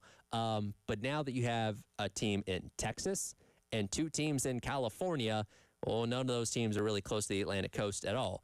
However, they are all in some proximity to some kind of coast. So you have SMU in Texas, which is on the Gulf Coast, and then you have the 2 California schools in Cal and Stanford on the Pacific Coast. So I feel like the most, easily logistical name change where you don't have to change the acronym either is the All Coast Conference. So instead of limiting yourself to the Atlantic Coast, where you existed for so long, now if you called yourself the All Coast Conference, because you're basically covering all coasts that America touches with the Pacific, the Gulf, and the Atlantic, then I feel like you have a more accurate representation of what exactly your conference is right now. And again, I come up with all these names to have fun and joke about, but it really kind of underscores the chaos of what the past 5 to 10 years in college football realignment has been, to where instead of having conferences that predominantly revolve around one geographic area, it's just basically go wherever you can or whatever you can afford to buy your way into in the likes of SMU and what Memphis is attempting to do with the Big 12. It really has changed a lot, and there's no telling what the next 5 to 10 years could mean as well. You keep thinking it's done, but there's always 1 or 2 more teams that try and find their way into a new conference, and we'll see what happens as time rolls along. That'll do it for hour number 2 of the Extra Point. Coming up in hour number 3, reset the headlines, what's been going on out at ACC Media Days, as well as who's upset that LaNorris Sellers is the first team All-SEC quarterback. What happened to that? Coming up as well. It is the Extra Point. It's our head and Captain Dave. It's the halftime show. It's our head and Captain Dave on your Tuesday on the Game.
Welcome back in. It is the halftime show. Tyler Head and Captain Dave along with you here on your Tuesday on the game. This is a very busy week across the college sports landscape. Of course, last week was dominated by SEC Media Days, where we were out in Atlanta for that 4-day event. Things get rolling today up in Charlotte as well as Las Vegas with the ACC and Big 12 Media Days, respectively. ACC Media Days got kicked off this morning at 9 o'clock up there in Charlotte. Coach has been speaking all day long, Jim Phillips. I'll also talk this morning, which I'll get into a little bit of what he had to say here in just a second. And I believe right about now on the Big Ten Network out there in Las Vegas, we have the Big 12 Media Days, Big Ten Media Days getting rolling. Vegas is an interesting place to have that, by the way. You don't have any teams in Las Vegas, though I guess when you talk about reference points between all your connected schools and those schools out on the West Coast, I guess Vegas does make some kind of sense. But either way, we'll hear from Tony Petitti at some point here in the next couple minutes, I believe, as he outlines his vision for where the Big 12 or the Big 10 is at as of right now, and going forward, and all those debates that we heard Greg Sankey have to answer questions about last week over at SEC Media Days in terms of course, the college football playoff, which as of right now, the Big 10 still holding firm in their stance of the 4+4+2+2+1 model, which would lock in those respective amount of teams for the power conferences, and with limited opportunities for at-large after that, as opposed to the 5-11 model that Greg Sankey's in favor of and the SEC has been pushing for, that would allow a lot more at-large teams, which could potentially benefit leagues like the SEC and the Big Ten in terms of being able to get, in a good year, maybe 6, 7, or more teams in the college football playoff, compared to the other conferences. So and again, they're kind of at an impasse right now because those two conferences hold all the power. And for a while earlier on this year, it certainly seemed like they were in agreement on the 4+4+2+2+1 model, and the SEC changed their mind. They've been touting the 5-11 model, and we'll see if and when they do ultimately come to some kind of decision before maybe that December 1st deadline that Sankey talked about a lot last week. ACC, on the other side of things, again, what Jim Phillips says is kind of like what Brett Yormark says, where it doesn't hold quite as much weight because, again, the ACC and the Big 12 just don't have the power right now to make decisions in college football because they yielded that to the SEC and the Big 10 when it comes to the formatting of the playoff and stuff like that. But to no surprise, Jim Phillips, expressed his support for the 5-11 model himself a little bit earlier on this morning, which again seems to be the the optimism and the trend for these other conferences in terms of what they're sporting. And again, we'll see if the SEC and the Big Ten can come up with some kind of decision there. Also noted as well that the coaches in the ACC are split when it comes to tournament expansion. That is something that seems like more of a win rather than an if that we've talked about. Now, the Division I, the NCAA Council that was debating on this at the end of 2 weeks ago now has not made an official ruling in terms of expanding the conference, though that opportunity is still on the table. And if I'm being honest with you, I fully expect that to end up happening here in the very near future. The line between 72 and 76 is unknown, but I do expect it to expand at some point. But it does seem like there's some pushback of, hey, there's nothing wrong with 68/64 that we have right now, so why expand it? And again, not that the coaches had the ultimate say on it at the end of the day. It does come down to the NCAA, TV partners, all those kind of things in terms of who makes that decision, because, again, it is a money-generating thing for the NCAA, and if they want to expand it and can make more money off of it, they will certainly end up doing that. And then another thing as well, there's now going to be availability reports for football, baseball, and basketball when it comes to the ACC, something that we've seen obviously come along the past couple years in conferences like the SEC. Again, a lot of this probably has to do with sports gambling as well, where bettors can be aware of who's playing in games beforehand and all those kind of things when it comes to placing their bets. But it does seem that the ACC is also going to embrace taking on the player availability reports, so you'll kind of know who's in, who is a full go, who is questionable, and who is probable. All those kind of things were out heading into respective games when you talk about the ACC.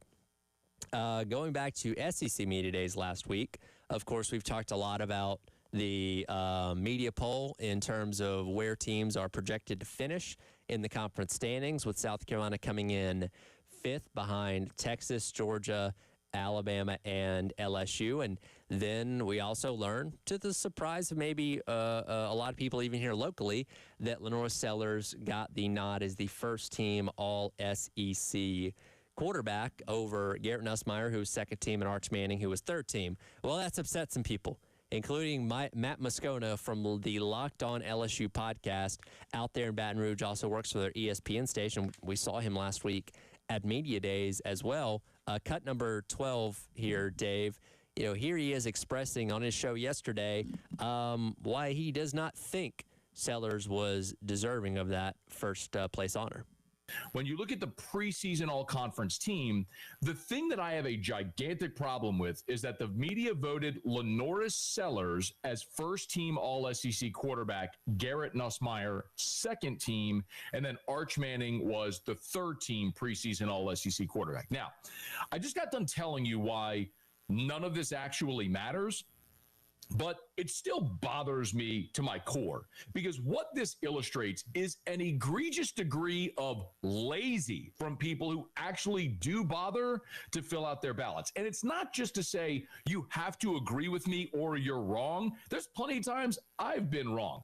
But sometimes when you're filling out a preseason all-conference ballot or projected order of finish, all you can go on, because nobody has even taken a snap yet, all you can go on is previous experience. For one, Mr. Moscona, I advise you that it's not that serious and not that deep. It's not something you have to get upset about. And by the way, he did say elsewhere in his rant here on his show, if you want to go and listen to the whole thing, you can on the Locked On LSU podcast, that he didn't even vote in the media poll that was sent out last week. Again, for all the media representatives like us that were on location in Atlanta, you get a link on Wednesday afternoon, essentially, that allows you to go in and vote for your 1 through 16 in terms of where you think the conference is going to finish, or where you think the conference finishing order is going to be, as well as taking a look at the individual position groups. In some positions you rank 1 through 3, some you rank your top 6, top 8, all those kind of things. That ends up spitting out the final tally for the SEC preseason All-SEC team, which, again, based on those who voted, you had Sellers coming out on top there. And again, going back to the point that he made where he didn't even vote in this thing, it's like, okay, well, how upset can you really be with the results of a vote if you yourself did not take part in that vote? Like, you had an opportunity to put in your own input, and you chose not to do that, so you can be really upset with what the other people that did choose to do that ultimately did. But the thing that got me the most, and again, I don't care what someone's opinion is necessarily, but what he said there was that it should be about what happened last year. And yes, what happened last year certainly plays a role in the perception. And I do agree with him that we know less now than we ever have before about these guys going into a season. But I think it's equal parts what you have seen already, as well as what you project going forward. Because in my mind, when I look at this, you have the media poll results of the 1 through 16, where I'm looking at this saying, okay, here's what I think the SEC standings are going to look like at the end of the regular season, come last week in November. And that's the way that I rank them, of where I think those teams are going to be. And I feel like most people do the same thing when you're talking about the projections for individual players or position groups at least, saying, okay, here's where I think the league's going to be in terms of the top 3 quarterbacks, the top 4 to 8 running backs or whatever it was, and all those kind of things. And, you make those rankings accordingly. So, yeah, Sellers had his ups and downs last year and certainly had his struggles at the beginning of the season, which is something else that Moscona noted on, that he, in his words, couldn't hit water falling out of the freaking boat in the first half of last season, which, yeah, he did have his ups and downs, but seemed to really kind of find his groove in the last half of the season. So, in my opinion, I'm like, well, if I'm going to go purely off last year, I did like what I saw down the stretch. It leads me to believe he's going to be one of the better quarterbacks in the SEC this upcoming year. But at the same time, again, I'm projecting forward as well. Like, yeah, I know what I've seen for Sellers, but I believe he's going to be even better than that up to this point, which is why, in my opinion, he was voted that high. And I'll even give Moscona a bone here, because I voted Garrett Nussmeier as my first team quarterback. I had Sellers second and Arch Manning third. I think from a pro-ready standpoint, Garrett Nussmeier is the best overall prospect. And you see a lot of mock drafts and stuff that do certainly back that up. But so even I was surprised when Sellers ends up winning the, first team all SEC award there. But at the same time, I get it. There's a lot of reason to be excited. And yes, as I talked about with Mike Yuva earlier, he is going to be doing a lot of heavy lifting, I feel like, on offense until we kind of figure out what the proven production around him is going to be. But that doesn't prevent him, in my mind, from having an opportunity for being that best quarterback over the course of the entire conference coming up this year. And look, Matt, I get it. We're in the same line of work here. You're pressing for content this time of year, finding things, trying to find things to talk about. I just don't think it's warranted to get that upset about a preseason projection in terms of where we are as media members thinking somebody's going to be when the season's over and done with. And look, I could be completely wrong, and Sellers could be the worst quarterback in the SEC this year, and he takes a huge step back, or, we could be right, and he ends up being the best and, leads Carolina to the playoff or something along those lines. So, again, I don't think it's worth getting that upset about. So, hopefully that was just for the sake of the show there from Matt Moscone, and that's not really keeping him up at night at this point in time. Keeping the conversation going with LaNorris Sellers, we all would certainly love to see him on that stage in New York in consideration for the Heisman. But what kind of season does he need to have if he wants to make a serious run at the coveted Heisman Trophy? I'll dive into that coming up next as the halftime show rolls along. Tyler Head and Captain Dave on your Tuesday on the Game.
Welcome back in. It is the halftime show. Tyler Head and Captain Dave along with you here on your Tuesday on the game.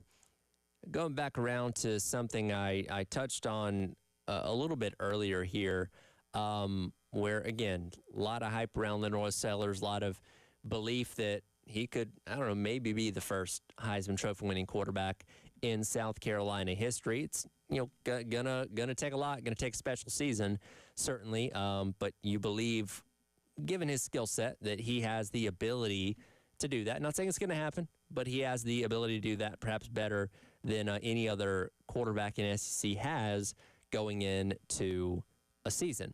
And I wanted to know, kind of, okay, well, if he is going to be one of those guys, what kind of season exactly does he need to have? Right now, he's currently tied, this is per BetMGM, by the way, he's tied with the 6 best odds to win the Heisman Trophy per their breakdown. Arch Manning's first, no surprise. Garrett Nussmeier second, Klubnik third, Jeremiah Smith fourth, Drew Allerin fifth, and then LaNorris Sellers, Dante Moore, Julian Say, and DJ Lagway all tied for sixth at plus 1,800. So I wanted to see, okay, if he's going to have a Heisman type of year, what exactly do his numbers need to look like? And I felt like the best way to do this was to take a look at all quarterbacks of a similar skill set to LaNorris Sellers, a dual threat, mobile type of quarterback that incorporates the run into their game as much as they do, maybe not to the same percentage, but to a large degree compared to the pass. And when you look at the Heisman Trophy, just over the past 15 years, because I feel like that's large enough sample size, and plus game logs and all that kind of stuff do get a little bit murky when you go back farther than 2010 sometimes. I look at the 9 quarterbacks since 2010 that have won the Heisman Trophy as mobile or dual threat type of quarterbacks. You have Cam Newton, you have RG3, Johnny Manziel, Marcus Mariota, Lamar Jackson, Baker Mayfield, Kyler Murray, Caleb Williams, and Jaden Daniels, most recently in 2023 with the LSU Tigers. And for reference, by the way, these are their stats for games leading up to the Heisman Trophy. So if they did something in the college football playoff or anything like that in a bowl game after the fact, I do not count that towards these overall numbers, only what you've done in the games leading up to the Heisman Trophy being announced. By the way, you have a lot of variance here. You have some guys that really, really leaned heavily on the pass, like Baker Mayfield with 4,300 yards and 45 touchdowns. Some guys that leaned really, really heavily on the run, like Lamar Jackson. No surprise, 1,500 yards on the ground and 21 touchdowns prior to winning his Heisman Trophy back in 2016. You have guys that, from a rushing standpoint, were on a much higher end, on a lower end, like Baker Mayfield with 372 rushing yards in his Heisman campaign, as well as guys on the passing end that were a little bit lower as well. Cam Newton was under 3,000 yards in that season at Auburn in 2010, 2,800 yards through the air, but did have 30 passing touchdowns, so made the most of it when he could. So I took all the numbers from these 9 respective quarterbacks and averaged them out. It's like, okay, for a mobile quarterback in the past 15 years, what does a Heisman Trophy winning season look like? The numbers that I got were 3,747 passing yards, 36 TDs, 6 picks, 912 rushing yards, and 13 rushing touchdowns. That, on average, in the past 15 years, is the type of season a mobile quarterback needs to have in order to win the Heisman Trophy. Now, when you look at LaNorris Sellers' total numbers from last year, with just over 2,200 through the air, 17 touchdowns, 6 picks, 655 yards on the ground, 7 touchdowns. Very solid, very respectable numbers, but certainly not in the neighborhood of being in the conversation for the Heisman Trophy if you back up what you did last year with those exact same numbers this upcoming year. But this is where I wanted to look at a small sample size of games a season ago. We know basically at that Oklahoma game, is when Sellers started to hit his stride, played his best football, and obviously was a big reason why Carolina went on the run that they did at the back half of last year.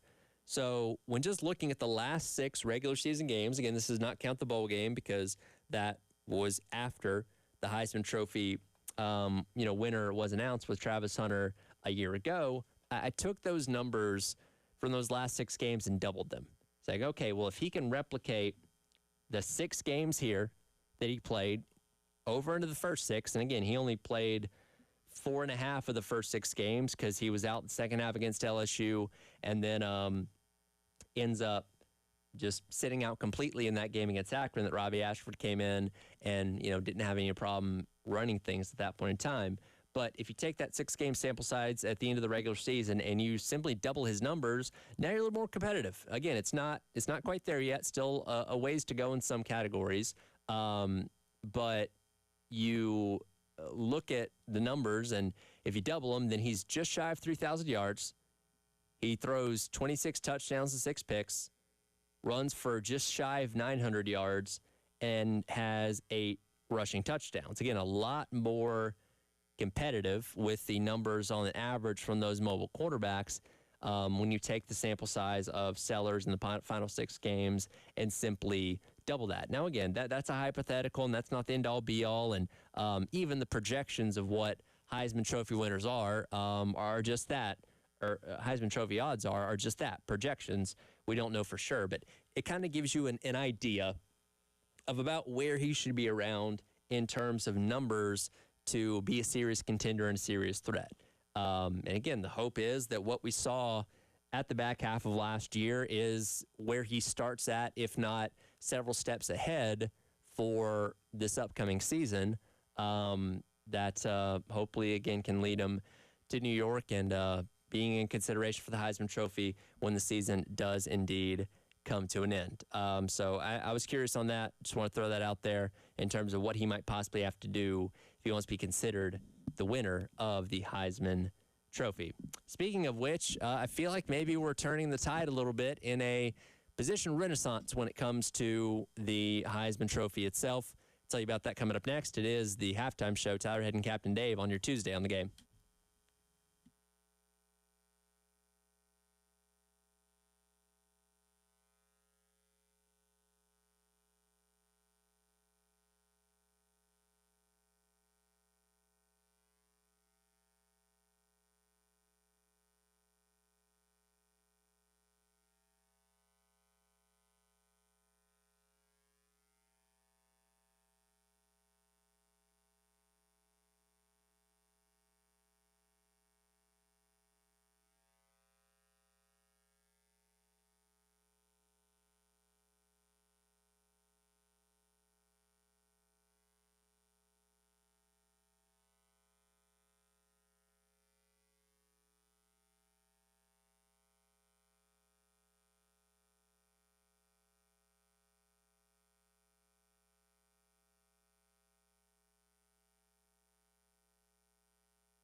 in. It is the halftime show.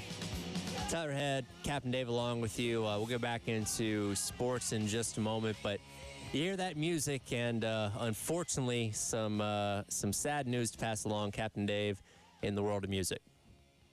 Yes, it appears that Ozzy Osbourne has died today. That news just coming out all over the world. The Guardian and the UK and the BBC announcing it officially. Yeah, 76 years old.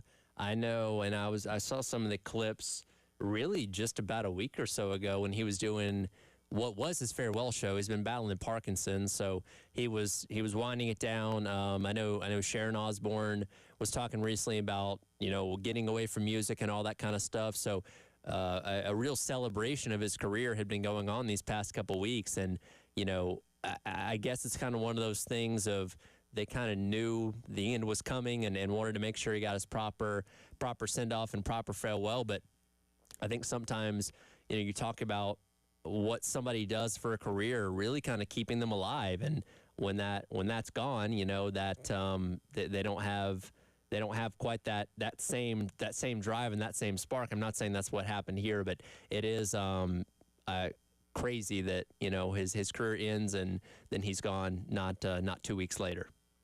Yeah, that big event too for charity, such a big thing.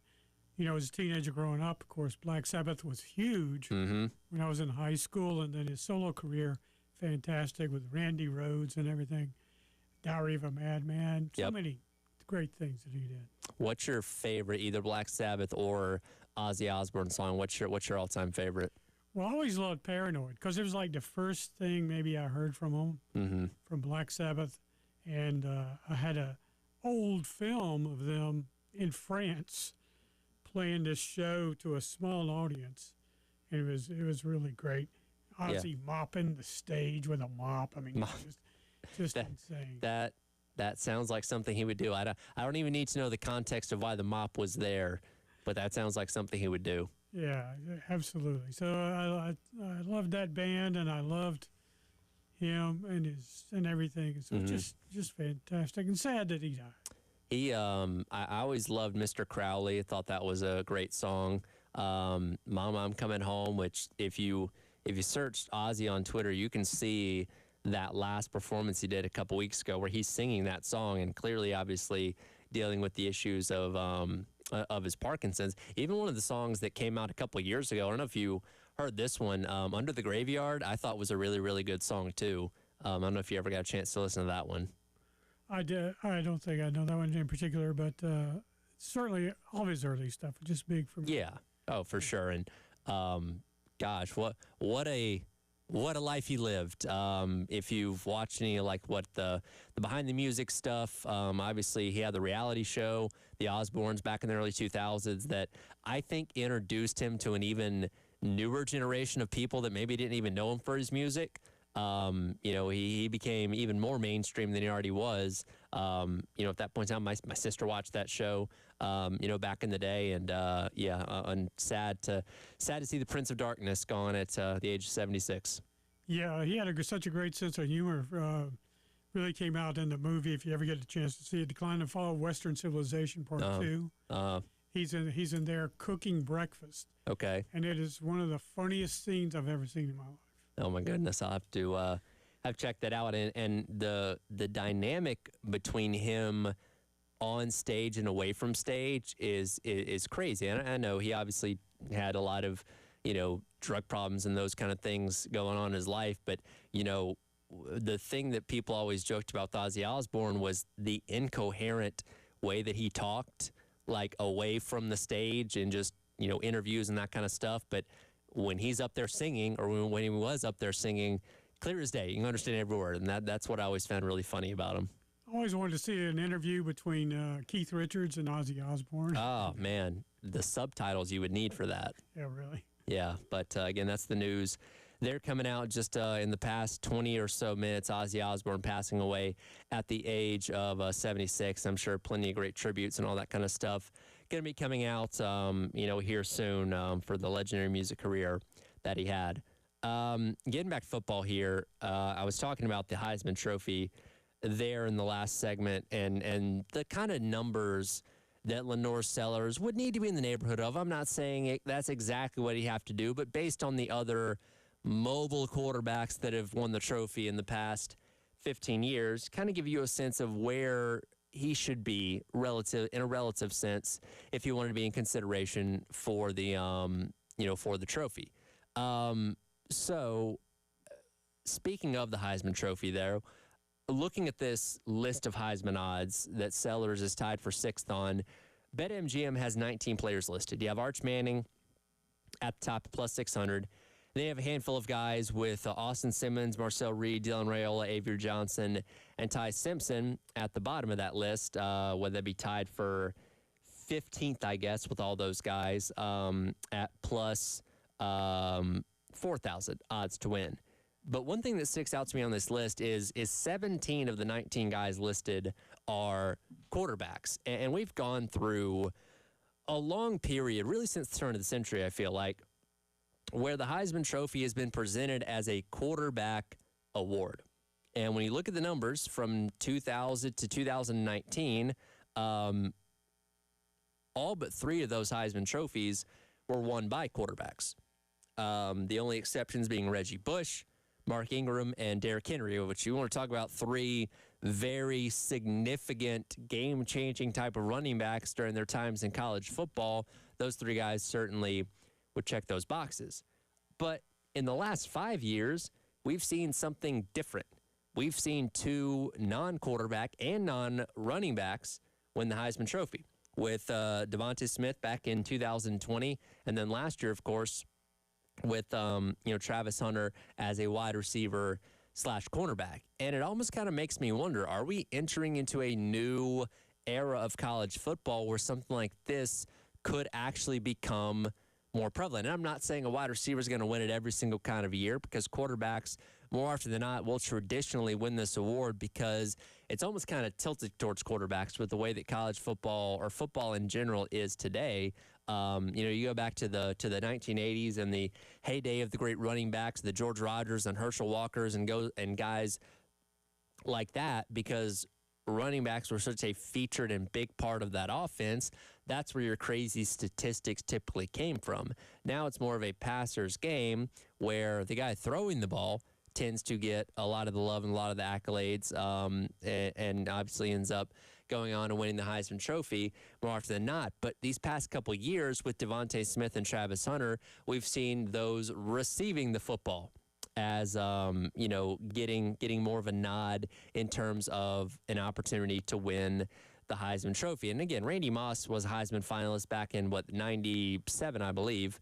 Alongside Charles Woodson, as well as Peyton Manning. So it's not uncommon for a wide receiver to be in consideration, but to win it is obviously very, very hard.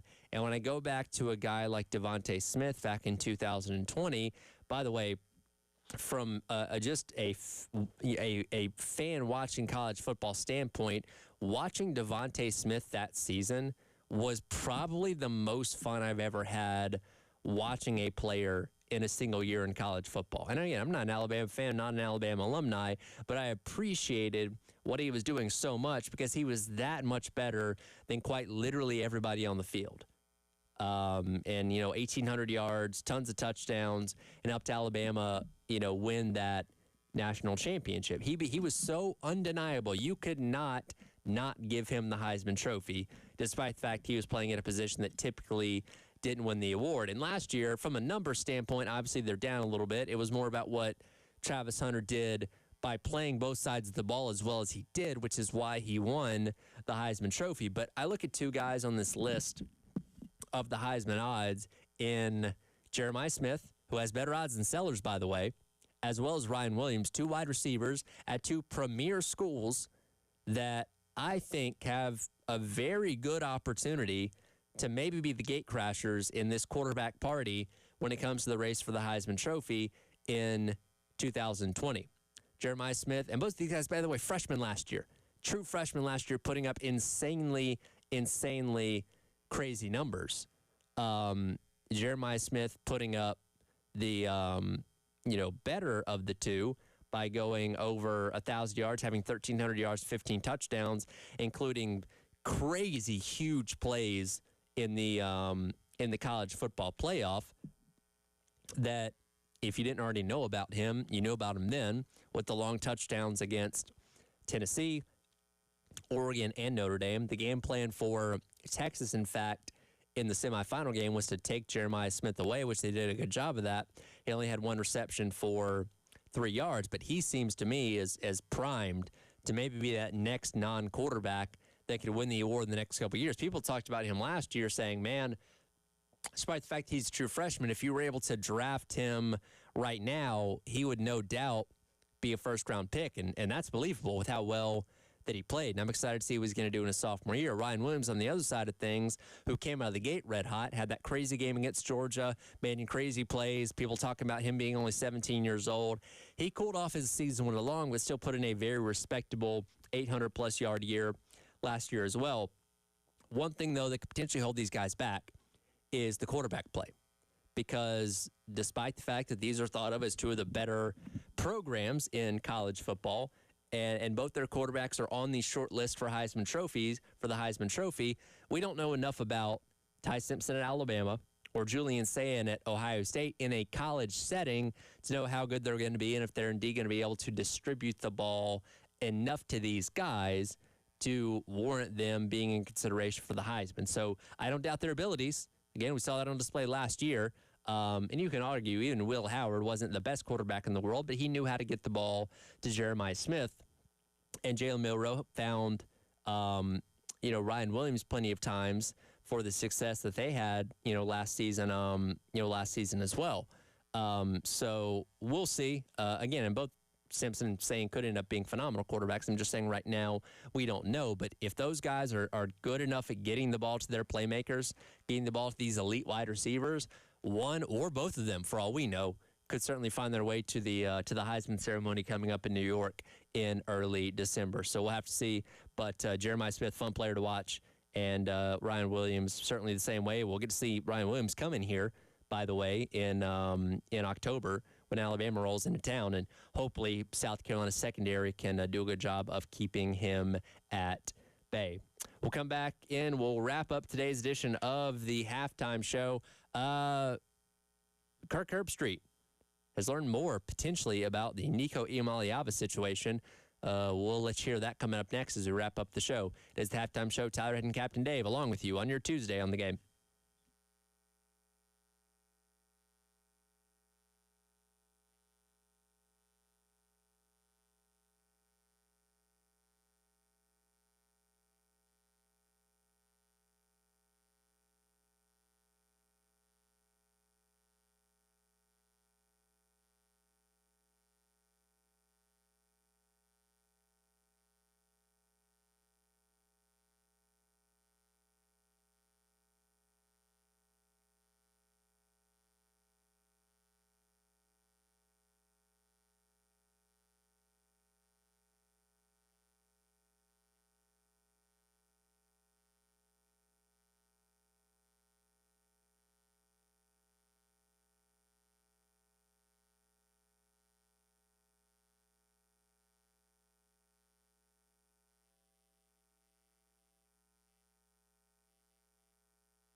Welcome back in. It is the halftime show. Tyler Head and Captain Dave along with you here on your Tuesday on the Game. If you missed it in the last segment or haven't checked the news, I'm sure you've probably gotten a notification on your phone by now. But yes, Ozzy Osbourne, legendary rock and roller and metal artist, has passed away at the age of 76. We played one of his songs coming back in it a few minutes ago. Been dealing with Parkinson's, a lot of health issues, and just did his farewell show not that long ago.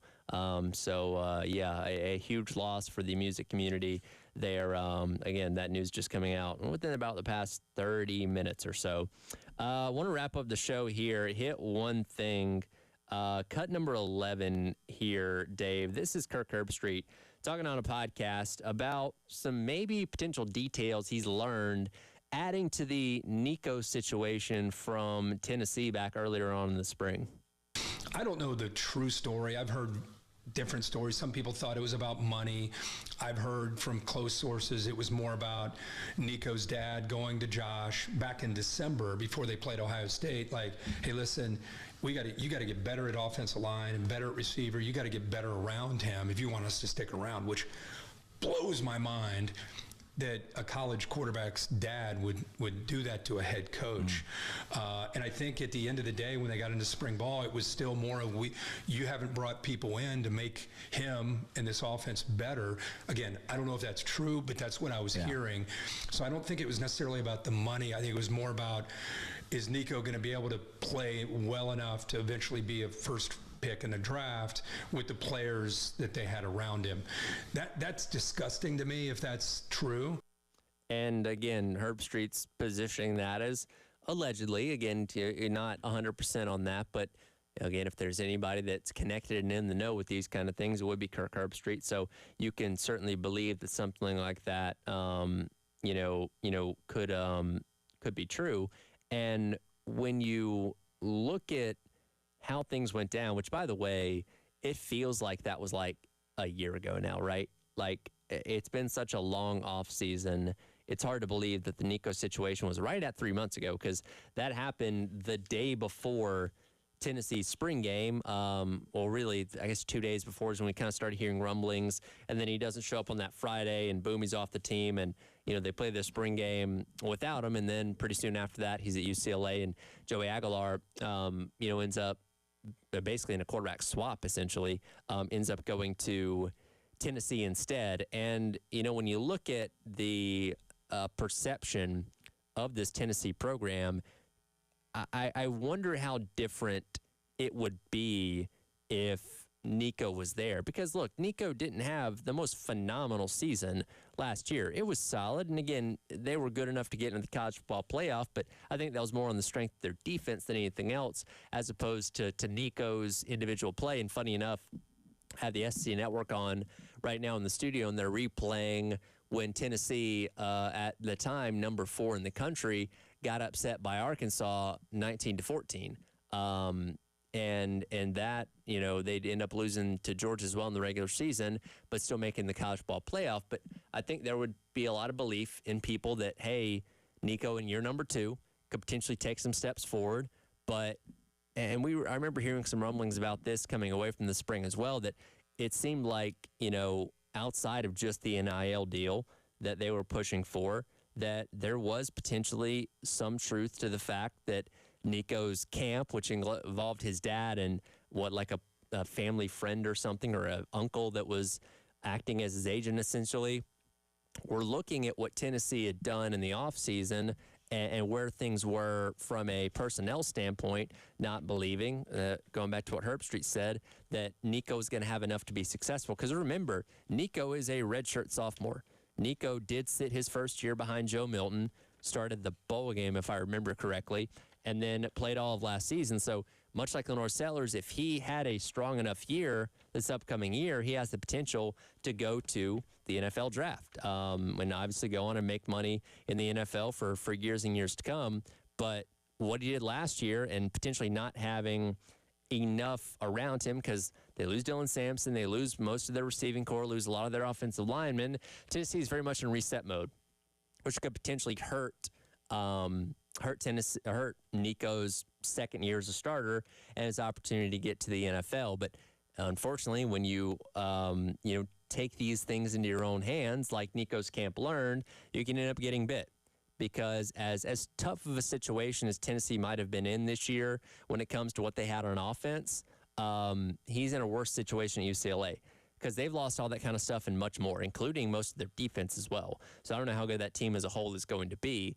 And Nico's kind of a classic case of, having to be careful with what buttons you push and how far you try and throw your weight around as a quarterback, a highly valued quarterback at that, at a program like Tennessee, because maybe he'll surprise me, but I don't know how successful Nico's going to be out there playing his second full year as a starter in UCLA. So we'll have to see, something to keep an eye on as the season goes along, but that's something that was a little bit of an update there from Kirk Herbstreit in terms of what he'd heard about the Nico Iamaleava situation. But that'll do it for the halftime show.